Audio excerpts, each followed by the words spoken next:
Hello everyone, welcome to the Wind Lounge YouTube channel. I'm here to give you some tips about how to assemble the Patrik AEON Foil.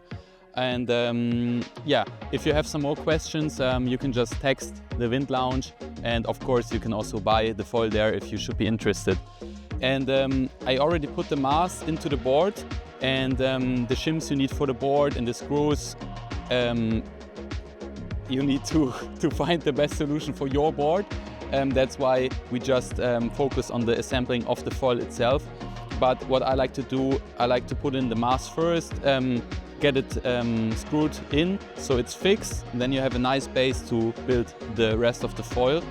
And first things, obviously, we put on the fuselage, and here it wouldn't fit if you just put it from the top, because it's a self-lock system basically. That's why we only have 2 screws. In our case, we angle the fuselage a little bit and enter it from the back and then push it forward, and that way it's fixed on. And now the first small little tip. First of all, we use the longest M6 screws that come with the foil, and we put in the back screw first. We just tighten it a bit, and here now we can gently go until it doesn't go any further. I don't like to use the longer arm of the tools, so because I think you get a bit too much leverage.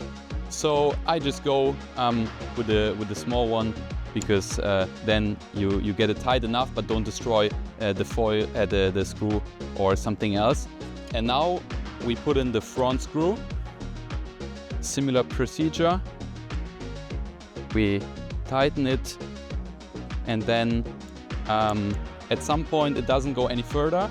And this system is basically made so that the power of the front wing, when you're foiling, pushes the fuselage more and more onto the mast. And that's the reason why after half an hour of foiling, the front screw gets a bit loose, and you can retighten it by, let's say, half a turn. That's completely normal, and basically you don't even need the front screw because the power of the foil keeps it in place. But of course we want to make sure that it's fully tightened. So what I do, I just slap on the front a bit while I'm putting some pressure with the other hand, and then I get a quarter or half of a turn already. And now we got this fixed, and we are only left with the front wing and back wing. For the front wing, we are using the M8 screws, because obviously they are a bit bigger and can hold more force. What I like to do, I just obviously hold the front wing and then just put one screw, just very light, and then the rest. And here you can see the special thing is we have M8 screws, so big screws, but the head, so where you put the tool, is still in Torx 30. So it's the same size for all of the screws in the foil, so you can use the same tool. So that definitely comes in handy. And now I just try to align it perfectly.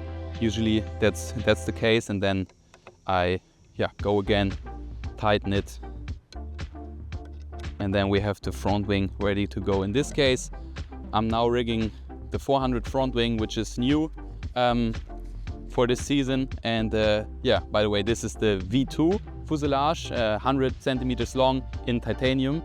And now we put on the back wing. As you can see, we have a lot of holes and options for the back wing, and this is also one of the special things for the foil.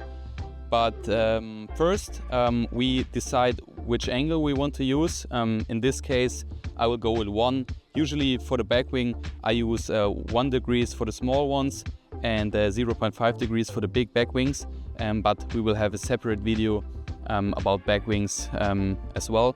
So I put on the shim which decides the angle, and then I put on the shim which decides the position of the back wing.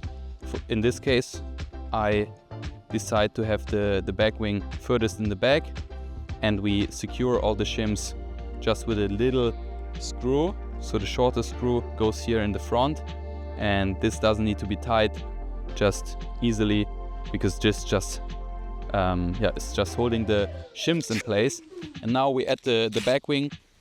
In my case, this is the 150 back wing, so also the new back wing which got introduced for 2024. Oh, I dropped the screw. And for the small back wings, so 150 and 160, you use the smaller screws, and for the 195, so the big back wing, you use the slightly bit longer screws. You also look that it's in line with the fuselage, and then, as always, you just tighten it gently, and then you're ready to go.